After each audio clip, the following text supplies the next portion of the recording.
Howdy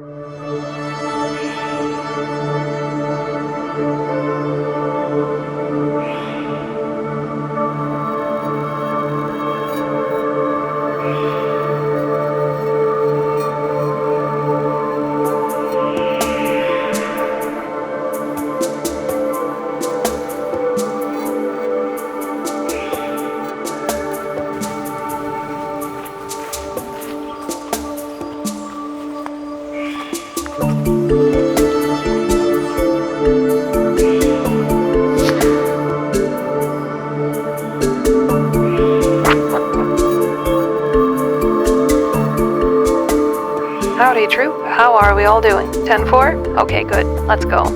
At the time of recording this video, I've spent a whole month at my first destination. It's been hot, it's been humid, and it's been slightly stressful. Where am I? In the deep and lush Jamaican jungle.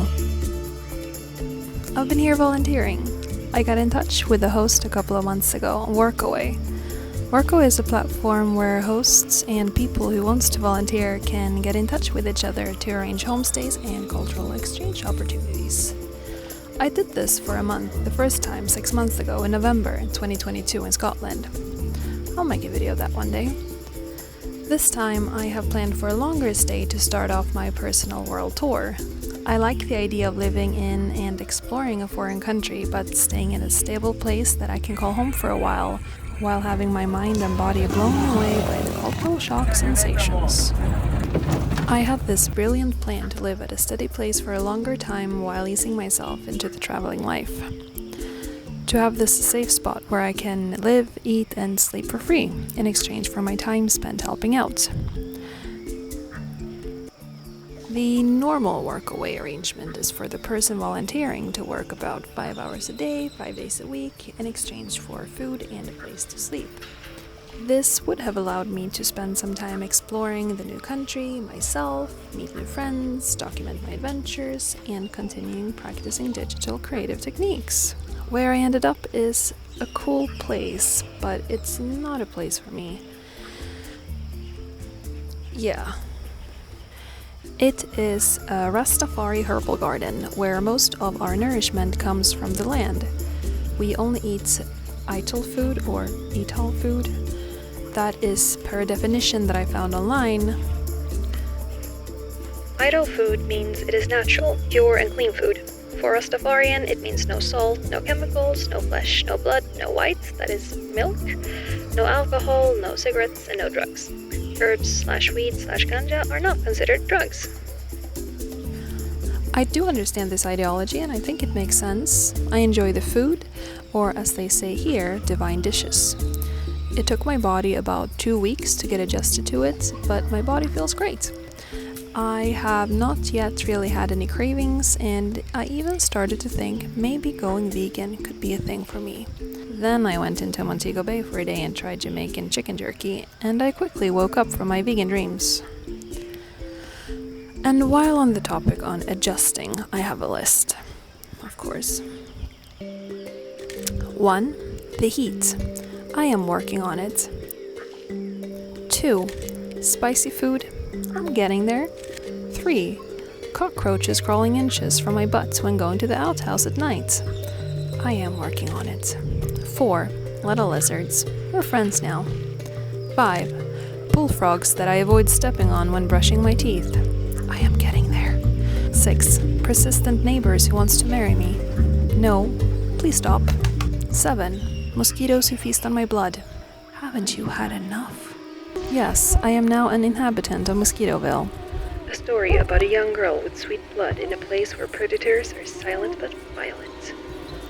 I got about 100 bites my first 2 days, and that must have tenfolded by now.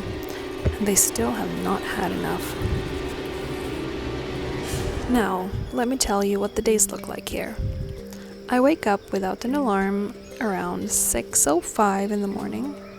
Well, actually, I wake up at 3 a.m. when the chickens have their first morning meeting and the peacock chips in. So around 6, I get up, get dressed, long sleeve shirt, long pants, high socks, and rubbing whatever naked skin that's still exposed with different kinds of oils to try to ward off the mosquitoes. First off, I go for a walk, trying to find berries and fruits for breakfast. I then grab a machete and go to the garden to check out how my plants are doing, and then I do some weeding. When the sun starts to slink through the morning haze around 9 o'clock, it gets hot, and I take cover in the shade, cleaning and scrubbing. Oh yeah, and then I also wash my clothes in the morning, in rainwater, then praying for it to dry before the afternoon rain comes in. It has to dry, because I only brought 3 socks, 3 undies, and 1 long sleeve shirt. Oh yeah, and then pants. And dresses. But like for work, it has to dry.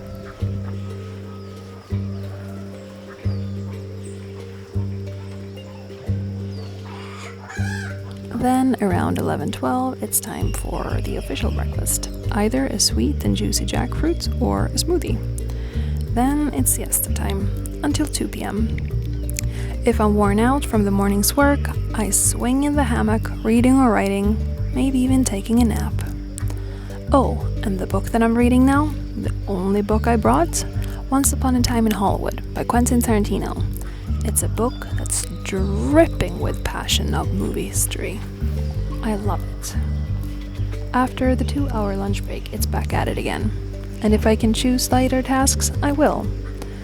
In the shade preferably, washing seeds, opening beans, cleaning, or maybe even editing a video for the host about this place. Then around 5 o'clock, we wrap things up and I take a shower. The shower here is charming. After a short walk down a very muddy path where one can get cut by sharp pineapple plants, we find the outdoor shower. It's great. Standing there, preferably in the rain, being washed over with the rain and the stored rainwater coming from the pipe. Or a shower in the dark with the stars above me and the fireflies around me. Then it's dinner time. The host has spent hours in the kitchen preparing an idle and very spicy meal. We usually eat this very well prepared meal in front of Netflix. Then around 9, I head to bed. I read, write my journal, and fall asleep. Only to be waken up by the birds at 3 a.m. and we are back to where we started. As I said before, this is a beautiful place with scrumptious fruits all day long, magical hummingbirds flying all around. The food here treats my body well, but I do not feel at home here. I find it very hard to relax, and I feel lonely. And the working days here are longer than I thought. And I do understand that living at a place like this, one has to work a lot in order to grow and collect food for yourself each and every day. I think I could have had a better time here, but the personal vibes were not there. On that note, I will soon pack my bags and get out of here. Let's see where I'll end up. I have no idea. We'll see tomorrow, I guess.